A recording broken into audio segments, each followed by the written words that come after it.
Hello students, today's topic is cholesterol synthesis and its regulation. இதுல ரொம்ப இம்பார்ட்டண்ட்டான detail question இருக்கு. அதாவது கொலஸ்ட்ரால் எப்படி சிந்தசைஸ் ஆகுது, எப்படி ரெகுலேட் ஆகுது, அதுக்கப்புறம் அப்படி ஆகலைன்னா வாட் ஹேப்பன்ஸ் இன் ஆர் பாடி. அதாவது if it is elevated or if it is decreased, what happens to our body, அதை நான் சொல்ல போறேன். ஸோ கொலஸ்ட்ரால் ரொம்ப இம்பார்ட்டண்ட்டான டாபிக். அதில் வந்து என்னென்ன டெரிவேட்டிவ்ஸ், இதில் ஹெச்எம்ஜி ப்ரொடக்டிவ் வந்து ரெகுலேஷன் ரொம்ப important, reaction with these difference very important. HMG CoA synthase, what is meant by reductase and what is difference between lyase. இது சில நேரத்தில் 5 மார்க் கொஷனில் சப்டிவிஷன்ஸில் கேட்பாங்க, ரொம்ப இம்பார்ட்டன்ட். அதுக்கப்புறம் என்னென்னலாம் டெரிவேட்டிவ்ஸ், கொலஸ்ட்ரால் என்னென்னலாம் ப்ரொடியூஸ் பண்ணுது அப்படின்னு ரொம்ப இம்பார்ட்டன்ட். ஸோ ஃபர்ஸ்ட் கொலஸ்ட்ரால்ன்றது என்ன அப்படின்னு பார்த்தீங்கன்னா, it is an abundant sterol, அதாவது அனிமல் ஸ்டீரால்னு சொல்லுவோம். அதுக்காக தான் நான் சொல்லியிருக்கேன், product of animal metabolism which is nothing but sterol. Where it occurs அப்படின்னு பார்த்தீங்கன்னா, animal origin, egg yolk, egg yolk, meat, liver, brain, as well as in all tissues. அதில் பார்த்தீங்கன்னா site, endoplasmic reticulum and cytosol, இதெல்லாம் MCQ கொஸ்டினில் கண்டிப்பாக வரும். So where the cholesterol synthesis occur அப்படின்னு பார்த்தீங்கன்னா, site, endoplasmic reticulum and cytosol. Next இதெல்லாம் organs which convert, அதாவது கன்வெர்ட்ல கொலஸ்ட்ரால் பூல் ரெடி பண்ணுறதுக்கு ஹெல்ப் பண்ணுறதுக்கு இந்த ஆர்கன் எல்லாம் ரோல் ப்ளே பண்ணுது. Liver, intestine, adrenal cortex, testis, ovary and placenta. So these are the largest contribution to body cholesterol pool. Next cholesterol in cellular membranes, அதாவது நம்ம பார்த்துருப்போம் fluid mosaic model பார்த்துருப்போம். அதில் கொலஸ்ட்ரால் வந்து எப்படிலாம் ரோல் ப்ளே பண்ணுது, as a பாஸ்போலிபிட்ஸா, as a வேற என்ன பார்க்கணும், என்னென்னலாம் காம்போசிஷன், பாஸ்போலிபிட்ஸ் மெயின். அதில் cholesterol in between the membranes, நல்லா பார்த்துக்கோங்க, இந்த பாஸ்போலிபிட் பைலேயர் மெம்பரேன் நடுவில் ப்ரெசென்ட்டாக இருந்துட்டு மெம்பரேன் ஃப்ளூயிடிட்டியை மெயின்டைன் பண்ணுது. ஸோ அப்போ it maintenance membrane fluidity.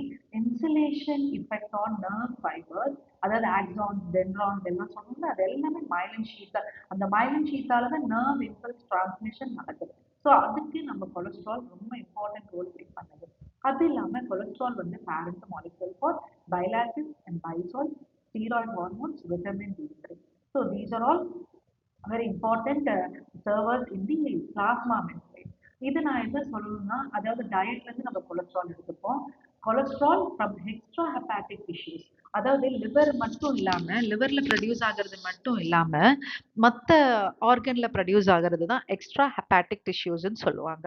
So அப்போ டயட்ல இருந்து வர்றத கைலோமைக்ரான்ஸ் பார்த்துக்கோம், மற்ற ஆர்கன்ல ப்ரொடியூஸ் ஆகிறத ஹெச்டிஎல் கேரி பண்ணும். அதனால தான் ஹெச்டிஎல் குட் கொலஸ்ட்ரால்னு சொல்லுவாங்க.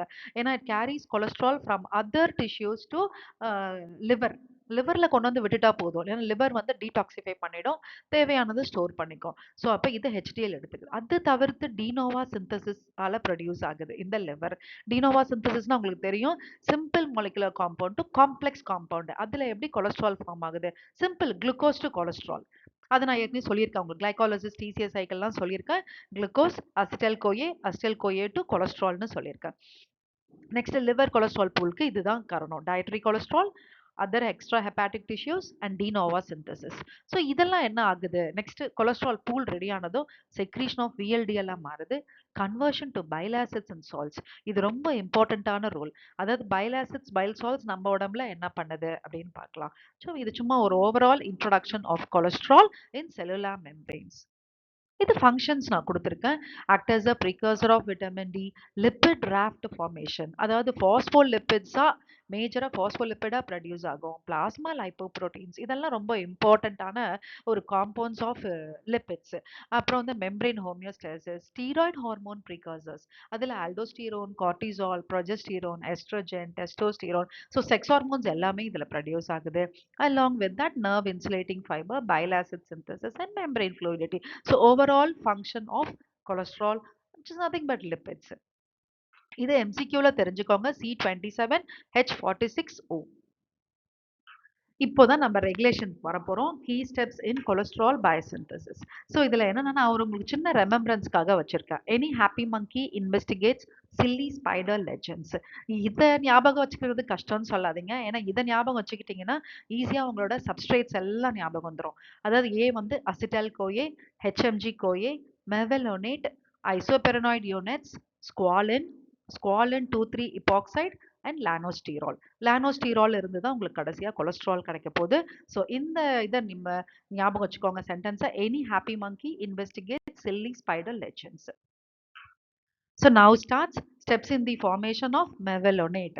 இப்போ ஃபர்ஸ்ட் உங்களுக்கு mevalonate தான் precursor of cholesterol biosynthesis. So அது எப்படி ஃபார்ம் ஆகுது அப்படின்னு நான் இதை சொல்லிடுறேன். அசிட்டோ அசிட்டைல் கோயே, இந்த ஃபுல் ஸ்டெப் நான் உங்களுக்கு எக்ஸ்பிளைன் பண்றேன். அதாவது என்னன்னா, உங்களோட கிளைகாலிசிஸ்ல இருந்து எண்ட் ப்ராடக்ட் டிசிஎஸ் சைக்கிள் மூலயமா அசிட்டைல் கோயே கிடைக்குது. அந்த அசிட்டைல் கோயே தான் உங்களுக்கு கொலஸ்ட்ரால் ப்ரீகர்சரா ஆக போகுது அப்படின்னு சொல்லணும். ஸோ அப்போ அந்த அசிட்டல் கோஏ எத்தனை மாலிக்யூல்னு கேட்டிங்கன்னா 2 மாலிக்யூல்ஸ் ஆஃப் அசிட்டல் கோஏ. ஏன்னா கிளைகாலிசிஸ்ல இருந்து உங்களுக்கு 2 தான் எல்லாமே கிடைக்கும். அதை நான் ஏற்கனவே கிளாஸ்ல சொல்லியிருக்கேன். So 2 acetyl CoAs combine together to form acetoacetate. Acetoacetate with the help of synthase, கோஏ synthase, it forms acetoacetyl CoA. இது ஒரு ஸ்டெப். இது என்ன ஆகுதுன்னா பல்ல பாருங்க, synthesized in mitochondria by ketogenic pathway diffuse out to cytosol.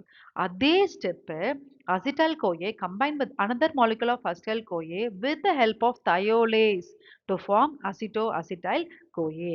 So இந்த acetoacetyl CoA தான் உங்களுக்கு ஃபர்ஸ்ட் ஸ்டெப் கொலஸ்ட்ரால் பயோசிந்தசிஸ்ல மெவலோனேட் ஃபார்ம் ஆகிறதுக்கு. சரியா? இது ஏன் நான் 2 ஸ்டெப்பையும் ஒரே இதுல சொல்லியிருக்கேன் அப்படின்னு பார்த்தீங்கன்னா, இதை நீங்க ஞாபகம் வச்சுக்கணும். acetoacetyl CoA சிந்தேஸ் என்சைமோட ஃபங்க்ஷன் பார்த்தீங்கன்னா acetoacetyl CoA ப்ரொடியூஸ் ஆகிறதுக்கு. அசிட்டோஅசிட்டைல் கோஏ லயேஸ் என்ற என்சைம் இருக்கு. அந்த லயேஸ் வந்து அப்படியே reversible reaction. Acetoacetyl CoA will be broken down to acetoacetate to acetyl CoA. அது ரிவர்சல் ரியாக்ஷன் நடக்கிறதுக்கு அசிட்டோஅசிட்டேட் லயேஸ். whereas இங்க அசிட்டோஅசிட்டைல் கோஏ சிந்தேஸ் வந்து ஃபார்மேஷன், லயேஸ் வந்து break down, which is a reversible product. இதை வந்து நம்ம 2 மார்க் கொஸ்டின்ல கேட்பாங்க. அதெல்லாம் கிளாஸ் கொஞ்சம் லிசன் பண்ணுங்க எல்லா ஸ்லைட்ஸையும். இதுதான் நம்ம கொலஸ்ட்ரால்க்கு வரப்போறது ஃபர்ஸ்ட் என்சைம் தயோலேஸ். ஸோ தயோலேஸ் வந்து அசிட்டல் கோயவை அசிட்டல் கோயவா கன்வெர்ட் பண்ணிடுது first step. So second step என்னன்னு பார்த்தீங்கன்னா acetyl CoA to 3-ஹைட்ராக்சி three methyl glutaryl கோயே. 3-மெத்தில் glutaryl கோயே நான் ஸ்லைடு இது பண்ணிட்டேன். அது ஒரே ஸ்டெப் தான். 3-ஹைட்ராக்சி 3-மெத்தில் குளூட்டாரில் கோயே கன்வெர்ட் ஆயிடுச்சு. ஸோ 3-மெத்தில் 3-குளூட்டாரில் கோயே ரொம்ப இம்பார்ட்டன்ட். என்னன்னா ஹெச்எம்ஜி கோயே ரிடக்டேஸ் மூலயமா உங்களுக்கு மெவலோனேட் ஃபார்ம் ஆகுது. புரியுதா? So three hydroxy three methyl glutaryl CoA converted to mevalonate with the help of HMG CoA reductase. So நம்ம 3 என்சைமும் பார்த்தாச்சு. HMG CoA syntase, HMG CoA lyase, HMG CoA reductase. So HMG CoA syntase வந்து உங்களுக்கு form ஆகிறதுக்கு, lyase வந்து break ஆகிறது, reductase தான் rate limiting enzyme. ஞாபகம் வச்சுக்கோங்க, MCQ கொஸ்டின். ஸோ இந்த இடத்துல ரேட் லிமிட்டிங் ஸ்டெப்பை யார் இது பண்றாங்கன்னா ஸ்டாட்டன்ஸ், cholesterol lowering drugs called as statins. அதை நம்ம உள்ளார ஸ்லைட்ல கொஞ்சம் பார்க்கலாம். What is meant by statin, how far it is doing that. So mevalonate வந்துச்சு. நெக்ஸ்ட் இந்த மெவலோனேட் என்ன ஆகுது அப்படின்னு பார்த்தீங்கன்னா ஐசோபென்டனைல் பைரோபாஸ்பேட், அதாவது டீகார்பாக்சிலேஷன் நடக்கும் இங்க. Removal of carbon dioxide. So decarboxylation மூலயமா ஐசோபென்டனைல் பைரோபாஸ்பேட். ஐசோபென்டனைல் அது 5 கார்பன். அந்த 5 கார்பன் தான் ஐபிபி திரும்ப ஆட் ஆயிட்டு உங்களுக்கு ஜெரானில் ஃபார்ம் ஆகுது. அந்த ஜெரானிலோட திரும்ப IPP is nothing but isopentenyl pyrophosphate. அது கூட இது ஆட் ஆகிறதால ஃபார்னசல் பைரோபாஸ்பேட் கிடைக்குது. ஸோ ஃபார்னசல் பைரோபாஸ்பேட்ன்றது 15 கார்பன். ரொம்ப important MCQ question they will ask. So இப்போ புரியுதா? இதுதான் இம்பார்ட்டன்ட். மெவலோனேட் டீகார்பாக்சிலேஷன்ல ஐசோபென்டனைல், அதுக்கப்புறம் ஐசோமெரைசேஷன்ல ஐபிபி ஜாயின் ஆகி ஜெரானில், திரும்ப ஐபிபி ஜாயின் ஆகி பார்னசல். அந்த பார்னசல் தான் ஸ்குவாலின் சிந்தேஸ் மூலயமா ஸ்குவாலின் கிடைக்குது. ஸோ ரொம்ப இம்பார்ட்டண்ட்டான ரியாக்ஷன்ஸ் ஃபார் கொலஸ்ட்ரால் பயோசிந்தசிஸ். இப்போ ஸ்குவாலின் வந்து 30 கார்பன், ஆனால் நமக்கு கொலஸ்ட்ரால் 27 கார்பன். ஸோ இந்த ஸ்குவாலின்ல இருந்து தான் உனக்கு 3 கார்பன் ரிலீவ் ஆயிட்டு, அதாவது ஃபார்மிக் ஆசிடும் கார்பன் டை ஆக்சைடும் வெளியில போயிட்டு உங்களுக்கு கொலஸ்ட்ரால் கிடைக்குது. ஸோ இதை ஞாபகம் வச்சுக்கோங்க. Any happy monkeys chilli spider investigate silly spider legends ஞாபகம் வச்சுக்கோங்க. அதை வச்சு தான் உங்களுக்கு இதை சொல்கிறோம். இது நான் ஓவரால் வியூ கொடுத்துருக்கேன். Mevalonate 6 carbon compound, isoprenoid units, squalene formation, lanosterol இருந்து தான் உங்களுக்கு கொலஸ்ட்ரால் கிடைக்குது. சரியா? இதுதான் இம்பார்ட்டன்ட். ஒரு ஓவர் வியூ கொடுத்துருக்கேன். இது நான் உங்களுக்கு ஈஸியா எழுதுறதுக்காக ஞாபகம் வச்சிருக்கேன். இதை நீங்க எழுதிக்கலாம். நீட்டா சிம்பிளா ஷார்ட்டா கொடுத்துருக்கேன். இந்த ரியாக்ஷன்ஸை பார்த்து பயப்பட வேண்டாம். ஈஸியா நான் சொல்லியிருக்கேன். அதை அப்படியே எழுதினா போதும். ஸோ இந்த ஸ்ட்ரக்சர், இந்த ரியாக்ஷன்ஸை எழுதினா போதும். ரொம்ப important. Next, cholesterol dependent degradation of HMG CoA reductase. அதாவது ஹெச்எம்ஜி கோஇரிடக்டேஸ் வந்து ரேட் லிமிட்டிங் என்சைம்னு சொல்றோம். என்ன ஆகுது அப்படின்னு பார்த்தீங்கன்னா, பாருங்க, when cholesterol is low, HMG இது கரெக்டாக ஃபோல்ட் ஆயிருக்கும். அதாவது கொலஸ்ட்ரால் கம்மியாக இருக்குன்னா இந்த புரோட்டீன் கரெக்டாக ஃபோல்ட் ஆயிருக்கும். ஸோ அப்போ கரெக்டாக ஃபோல்ட் ஆயிருந்ததுன்னா கொலஸ்ட்ரால் அதாவது கொலஸ்ட்ரால் ப்ரொடக்ஷனுக்கு ஆக்டிவேட் பண்ணுது. ஆனால் கொலஸ்ட்ரால் ஜாஸ்தியாக இருக்கு, நமக்கு கொலஸ்ட்ரால் வேண்டாம் உடம்புல அப்படின்னா ஹெச்எம்ஜி இருக்குல்ல, அது வந்து மிஸ்ஃபோல்டிங் ஆயிட்டு உங்களுக்கு அந்த ரேட் லிமிட்டிங் என்சைமை ஸ்டாப் பண்ணிடும். இப்படி தான் நம்ம உடம்புல எல்லா ரியாக்ஷன்ஸும் ஃபீட்பேக் இன்ஹிபிஷன், இல்லைன்னா ஹார்மோனல் ரெகுலேஷன், இல்லைன்னா ட்ரக் இன்ஹிபிஷன், அது மாதிரி ரேட் லிமிட்டிங் என்சைம் நிறைய இருக்கு கண்ட்ரோல் பண்றதுக்கு. ஆனா அந்த கண்ட்ரோலையும் தவிர்த்து ரிசெப்டார்ஸ் டிஃபெக்ட் ஆகி தான் நமக்கு டிசீஸ் வருது. So next, regulation of cholesterol சிந்தசிஸ்ன்னு பார்த்தீங்கன்னா, rate limiting enzyme HMG CoA reductase தான் main enzyme as a rate limiting pathway. நம்ம இதில் என்னென்னு பார்த்தீங்கன்னா, feedback inhibition, hormonal regulation, sterol mediated regulation, inhibition by drugs. So இந்த 4 தான் உங்களுக்கு ரெகுலேஷனுக்கு ஹெல்ப் பண்ணுது கொலஸ்ட்ரால் சிந்தசிஸ்க்கு. அப்போ ஃபீட்பேக் இன்ஹிபிஷன்னா நீங்களே சொல்லிடலாம். இங்கேயே நான் சொல்கிறேன் உங்களுக்கு. ஃபீட்பேக் இன்ஹிபிஷன்னா உங்களோட எண்ட் ப்ராடக்ட், அதாவது கொலஸ்ட்ரால், மேபி கொலஸ்ட்ரால். ஆனா ஃபர்ஸ்ட் இது பார்த்தீங்கன்னா மெவலோனேட். ஹார்மோனல் பார்த்தீங்கன்னா இன்சுலின், தைராய்டு, குளுக்ககன், கார்டிகாய்ட்ஸ் இதெல்லாம் வரும். ஸ்டீரால் மீடியேட்டட் ரெகுலேஷன்லாம் இது மோஸ்ட்லி வந்து எக்ஸ்பிரஷன், ஜீன் எக்ஸ்பிரஷன் லெவல்ல, அதாவது transcription factors will be involved. Inhibition by ட்ரக்ஸ்ன்னு பார்த்தீங்கன்னா உங்களுக்கு ஸ்டாட்டின் ட்ரக்ஸ் தான். அது நம்ம டீட்டெயில்டாக பார்க்கலாம். ஸோ ஃபீட்பேக் இன்ஹிபிஷன் நான் சொன்னேன்ல, இமீடியட் ப்ராடக்ட் பார்த்தீங்கன்னா மெவலோனேட் ஸ்டாப் ஆகும். அப்படி இல்லைன்னா ஃபைனல் ப்ராடக்ட் கொலஸ்ட்ரால். ஹார்மோனல் பார்த்தீங்கன்னா insulin and thyroid hormones favours the active form. அப்போ இன்சுலின் இருந்தாலே நம்மளோட கொலஸ்ட்ராலை குறைக்கும், கரெக்டாக ஒர்க் ஆகும். இன்சுலின் டிஃபெக்ட் மட்டும்தான் நமக்கு கொலஸ்ட்ராலை ஹைப்பராக கொண்டு போவோம். So insulin and thyroid favours active form of HMG CoA, whereas glucagon and glucocorticoids favours inactive form of HMG CoA. So அப்போ இன்சுலின் அண்ட் தைராய்டு கொலஸ்ட்ராலை கரெக்டாக மெயின்டைன் பண்ணோம். குளுக்ககன் அண்ட் குளுக்கோகார்டிகாய்ட்ஸ் கொலஸ்ட்ராலை ப்ரொடியூஸ் பண்ணும். So very dangerous. அதாவது glucagon சொல்ல முடியாது, தேவைன்னா இது ஒர்க் ஆகும், தேவையில்லை அப்படின்னா இவர் ஒர்க் ஆகுவார். நெக்ஸ்ட், ஸ்டீரால் மீடியேட்டட் நான் சொன்னல, transcription of HMG CoA reductase gene. Inhibition by ட்ரக்ஸ்ன்னு பார்த்தீங்கன்னா ஸ்டாட்டின் ட்ரக்ஸ். அதில் lovastatin, mevastatin and atorvastatin. So these are all statin drugs which inhibit HMG CoA reductase. இதில் வெரி இம்பார்ட்டன்ட் என்னன்னு பார்த்தீங்கன்னா, இந்த ட்ரைபேரனால் வந்து என்னன்னா டெல்டா 24 ரெடக்டேஸ் இன்ஹிபிட்டா, அதை டெஸ்மோஸ்டீரால் டு கொலஸ்ட்ரால் கன்வர்ஷன் இடத்துல ஸ்டாப் பண்ணுது. அப்போ டெஸ்மோஸ்டீரால் டு கொலஸ்ட்ராலை கன்வெர்ட் ஆகாம என்ன கன்வெர்ட் ஆகுதுன்னா லைப்போப்ரோட்டீன்ஸ். லைப்போப்ரோட்டீன்ஸ் உங்களுக்கு தெரியும், very important transporter of cholesterol. So அப்போ இது எப்படிலாம் நம்மளோட ட்ரக்ஸ் வந்து ஒர்க் ஆகுது நம்ம உடம்புல கொலஸ்ட்ராலை மெயின்டைன் பண்றதுக்கு அப்படின்னு சொல்லலாம். இது என்னன்னா cholesterol derivatives 5 mark important question. Cholesterol, bile acids, pregnenolone, vitamin D, androgens, mineralocorticoids, glucocorticoids, corticosteroids and estrogens. So mostly பார்த்தீங்கன்னா male sex hormone, female sex hormone, bile acids and vitamin D வந்து நம்ம cholesterol இருந்து கிடைக்குது. So அதில் cholesterol எடுத்துக்கிறது நல்லது கெட்டது அப்படி எதுவுமே சொல்லாதீங்க. லிமிட்டடா, மெயின்டெனன்ஸா, ஒரு ரெகுலேஷன்ல கரெக்டாக நம்ம எடுத்துக்கிட்டோம்னா எல்லாமே நல்லது. இது இதுல இம்பார்ட்டன்ட் பாயிண்ட் சொல்றதுக்காக தான் இந்த ஸ்லைடு. ஸ்டீராய்டோஜெனிக் அக்யூட் ரெகுலேட்டரி புரோட்டீன், அதாவது நம்ம எல்லோட கொலஸ்ட்ரால் வந்து நமக்கு ஸ்டீராய்ட்ஸ் கிடைக்குது. அந்த ஸ்டீராய்ட்ஸை மெயின்டைன் பண்றது தான் steroidogenic acute regulatory protein. Very important key term StAR. MCQல they may ask or in the subdivisions they will ask. So very important key word we'll be expecting in the regulations and derivatives of cholesterol. இது ரொம்ப important. File ஆசிட்ஸ்னா என்ன, file சால்ட்ஸ்னா என்னன்னு கண்டிப்பா கேட்பாங்க. ஒரு ஒரு கொஸ்டின்லயும் ஒன்று ரெகுலேஷன் சிந்தசிஸ் கேட்பாங்க, அப்படி இல்லைன்னா பைல் ஆசிட் பைல் சால்ட்ஸ் கேட்பாங்க. So cholesterol is the precursor of bile acids and bile salts. இது எங்க சிந்தசைஸ் ஆகுதுன்னா லிவர்ல சிந்தசைஸ் ஆகுது. எங்க ஸ்டோர் ஆகுதுன்னா கேல் பிளாடர், எங்கன்னா நெக்ஸ்ட் செக்ரேட்டட் இன்டு இன்டெஸ்டைன். இதுங்க எதுக்கு ஹெல்ப் பண்ணுது? எம்எல்சிஃபிகேஷன் ரொம்ப இம்பார்ட்டண்ட்டான keyword. Emulsification for lipids, fatty acids. அப்போ தான் அதுங்க அப்சார்ப் ஆகிற தன்மையில இருக்கும்.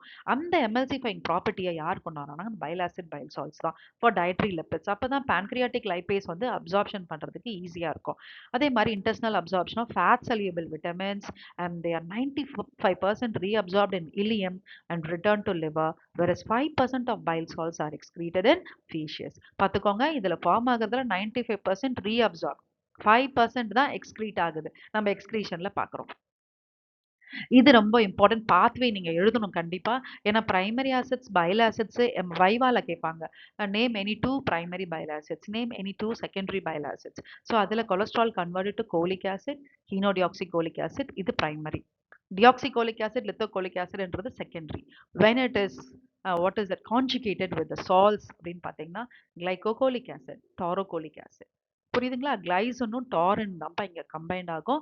அதுல கிளைகோடியாக்சிகோலிக் ஆசிட் அப்படியே இதோட சேர்த்துக்கோங்க. Taurodeoxycholic acid, litho glycolithocholic acid, taurolithocholic acid, அதே மாதிரி glycochenodeoxycholic acid, taurochenodeoxycholic acid. So இந்த நேமை வச்சு உங்களோட கிளைசின் டாரினை அட்டாச் பண்ணிக்கோங்க. அதுதான் கான்ஜுகேட்டட் பைல் ஆசிட் நம்ம சொல்லுவோம். லிவர் ஃபங்க்ஷன் டெஸ்ட்ல what is meant by conjugated, what is meant by unconjugated bile ஆசிட்ஸ்லாம் நம்ம சொல்லுவோம். இது இந்த ஸ்லைட்ல ஒரே ஒரு கீ டெர்ம் தெரிஞ்சுக்கோங்க. மெவலோனேட் கைனேஸ் ரொம்ப இம்பார்ட்டன்ட். அதாவது மெவலோனேட்ல இருந்து 5 பாஸ்போ மெவலனேட் வரும். அந்த 5 எல்லாம் நாங்க இதுல சிந்தசிஸ்ல சொல்லல. அதெல்லாம் அண்டர்ஸ்டுட். அந்த 5 பாஸ்போ மெவலனேட்ல மெவலனேட் கைனேஸ் என்ற ஒரு என்சைம் இருக்கு. அந்த என்சைம் டெஃபிஷியன்சி ஆயிடுச்சுன்னா உங்களுக்கு மெவலோனிக் அசிடியோரியா அண்ட் ஹைப்பர் இம்யூனோகுளோபினிமியா டி சிண்ட்ரோம் இது லீட் ஆகும்பா. ஹெச்ஐடிஎஸ் இதெல்லாம் எம்சிக்யூல கேட்பாங்க. பார்த்துக்கோங்க. ஸ்லைடு ரொம்ப இம்பார்ட்டன்ட். நெக்ஸ்ட் வர டேர்ம்ஸ் எல்லாம் important. Cholesterol synthesis and regulation மட்டும் படிக்கக்கூடாது. ஆஸ் அ கிளினிஷியனா நீங்க என்னென்னலாம் டிஃபெக்ட் ஆகும், கொலஸ்ட்ரால்ல ஏதாவது சிந்தசிஸ்ல ப்ராப்ளம் இருந்துச்சுன்னா what are the key terms you should know அப்படின்னு பார்த்தீங்கன்னா கோலிலித்தியாசிஸ். First thing கோலிலித்தியாசிஸ். இது என்னன்னா கேல்ஸ்டோன் டிசீஸ். அதாவது உங்களோட கேல் பிளாடர்ல ஸ்டோன்ஸ் மாதிரி ஃபார்ம் ஆயிருக்கும். என்னன்னு பார்த்தீங்கன்னா the precipitation of cholesterol in gall bladder அப்படின்னு சொல்லுவாங்க. என்ன காசஸ், ஒரு ஒரு ஒரு இடத்துல தேங்கி நிக்குது பொருள் அப்படின்னா என்ன காரணம்? ஒண்ணு சரியா அப்சார்ப் ஆகாம இருக்கும், இல்ல அப்ஸ்ட்ரக்ஷன் இருக்கும், இல்ல அந்த ஆர்கனே வந்து டிஃபெக்டா இருக்கும். இந்த 3 தான் காரணம். அதை தான் நான் இங்க சொல்றேன். மேல் அப்சார்ப்ஷன் ஃபர்ஸ்ட், அடுத்தது அப்ஸ்ட்ரக்ஷன் ஆஃப் பைலரி ட்ராக்ட், இன்னொன்னு ஹெப்பாட்டிக் டிஸ்ஃபங்க்ஷன் அதாவது decreased synthesis of bile salts, இன்னொன்னு abnormalities in bile production, and last thing is feedback suppression of bile acid synthesis. So அப்போ காசஸ் பார்த்தீங்கன்னா சரியா அப்சார்ப் ஆகல, obstruction இருக்கு, liver ப்ராப்ளமா இருக்கு, abnormalities in bile production, maybe due to drugs or any other disease, அப்புறம் feedback suppression of bile acid synthesis. So these are all reason for cholelithiasis. இந்த ஒரு ஸ்லைடு போதும் கோலிலித்தியாசிஸ்க்கு நீங்கள் எழுதுறதுக்கு. 5 மார்க்ஸே கேட்டால் கூட நீங்கள் இதை எழுதினா போதும். Gallstone disease occurs due to precipitation of cholesterol in gallbladder. So next pathogenesis and management இதெல்லாம் என்ன? அப்ப movement of cholesterol from liver into bile will be disturbed. அப்ப disturb ஆகுதுன்னா secretion of phospholipidsல ப்ராப்ளம் இருக்கு. ஏன்னா phospholipids தான் மெயின் ரோல் இதெல்லாம் carry பண்ணிட்டு போறதுக்கு. phospholipids and bile saltsல ஏதோ ஒரு secretion தப்பா இருந்தா இந்த மூமெண்ட்ஸ் டிஸ்ரப்ட் ஆகும். இதுதான் இந்த டிஸ்ரப்ஷன் தான் entry of more cholesterol into the bile, decreased solubility and finally it leads to precipitation. புரியுதா? நம்ம வெறும் பிரிசிபிடேஷன் மட்டும் தான் கெமிஸ்ட்ரின்னு நினைக்கிறோம். இந்த பிரிசிபிடேஷன் வர்றதுக்கு பேத்தோஜெனசிஸ் எல்லாத்தையும் பாருங்க, நம்ம பயோகெமிக்கல் ஆஸ்பெக்ட் தான். கொலஸ்ட்ரால் தான் மெயின் ரீசன். கொலஸ்ட்ரால் லிவர்ல இருந்து கரெக்டா பைலுக்கு வரணும், வெளியில ஏறணும் லிவர்ல இருந்து. அது லிவர் தான் பண்ணணும். ஆனா லிவர்ல ஏதாவது ப்ராப்ளம் இருந்துச்சுன்னா இதெல்லாம் லீட் ஆகும். சரிங்களா? ஸோ அப்ப மேனேஜ்மெண்ட் என்னன்னு பார்த்தீங்கன்னா, ஒண்ணு சர்ஜிக்கல், இன்னொன்னு மெடிக்கல். ஸோ சர்ஜிக்கல் வந்து கோலிசிஸ்டெக்டோமி, மெடிக்கல் வந்து administration of chenodeoxycholic acid which may helps in dissolution of gallstones. அந்த gallstones கரைக்கிறதுக்கு கீனோடியாக்சிகோலிக் ஆசிட். இது ஒண்ணும் இல்ல. இது பிரைமரி பைல் ஆசிட்ஸ். புரியுதுங்களா? பைல் ஆசிட்ஸ் தான் அதுவுமே. நம்ம உடம்புலயே ப்ரொடியூஸ் ஆகுது bile acids. So administration of primary bile acids இது கோலிசிஸ்டிக் அதாவது என்ன சொல்றது கோலன் ரிமூவ் பண்றது தான் வேற வேலையே இல்லை. இல்லைன்னா மெடிக்கல் அட்மினிஸ்ட்ரேஷன் கொடுப்பாங்க. நெக்ஸ்ட் பார்த்தீங்கன்னா, உங்களுக்கு கொலஸ்ட்ரால் டிஸ்டர்பன்ஸ். இது நம்ம ஹைப்பர் கொலஸ்ட்ராலிமியா, கொலஸ்ட்ராலிமியா, ஹைப்பர், ஹைப்போ. இது நம்ம பிராக்டிகல்ஸ்ல நாங்க சொல்லியிருப்போம். What are the disorders obtained by hyper and what are all the things obtained by hypo. So diabetes mellitus, hypothyroidism, nephrotic syndrome, obstructive jaundice, atherosclerosis, obesity, chronic alcoholism, corticosteroids. Whereas hypo வந்து இதுக்கு எதுவுமே reason தெரியலன்றாங்க. ஆக்சுவலா இது வர்றதால anaemia வருதா? இல்ல அனீமியாவால hypo வருதா? அப்படின்னு இன்னும் ரிசர்ச்லாம் போயிட்டு தான் இருக்கு. So malabsorption, hyper, haemolytic jaundice, acute இன்ஃபெக்ஷன்ஸ்லாம் ஒரு ரீசன்ஸ். பட் இந்த பர்ட்டிகுலர் ஃபேக்டர் வந்து ஃபேக்ட் என்ன அப்படின்னு தெரியல. இதுதான் நீங்க தெரிஞ்சுக்கணும். Hyper and hypo. நெக்ஸ்ட் இது வெல் நோன் வேர்டு. அதாவது வந்து அத்திரோஸ்க்ளீரோசிஸ்னாலே நேரோயிங் ஆஃப் பிளட் வெசல்ஸ்.